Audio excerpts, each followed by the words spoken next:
সূরা বাকারায় আল্লাহ একটা কথা বলেছেন, ছোট মতো কথা, নিসাউকুম হারসুল্লাকুম ফাতু হারসাকুম। আর একবার বলছি, নিসাউকুম হারসুল্লাকুম ফাতু হারসাকুম। আমার বেটিরা শোনেন, মেয়েদের জন্য বলছে আল্লাহ, এটা পুরুষকে বলেনি। নিসাউকুম হারসুল্লাকুম ফাতু হারসাকুম,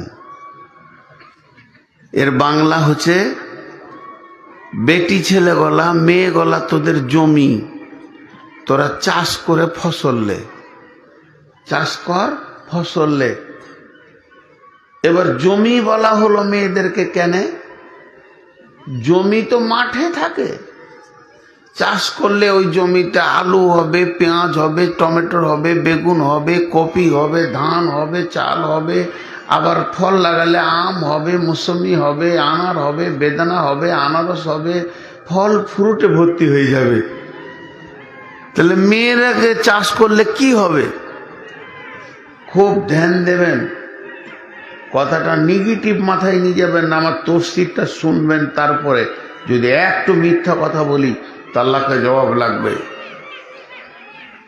জি, নিসাউকুম হারসুল্লাকুম, মেয়ে তোমাদের জমি, তোমরা চাষ করো।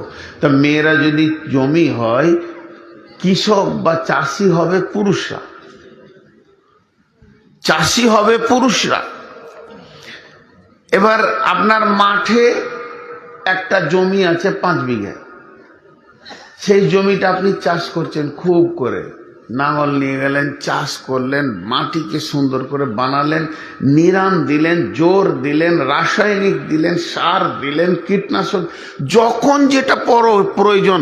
আপনার চোখ খালি মাঠের দিকে পড়ে আছে, বিকালে ঘুরতে ঘুরতে একবার দেখে এলেন তো পোকা পিটপিট করছে, পরের দিন সকালবেলা স্প্রে মেরে দিলেন, বেগুন গাছে পোকা কেন থাকবে, পোকার গুষ্টি মরে গেল।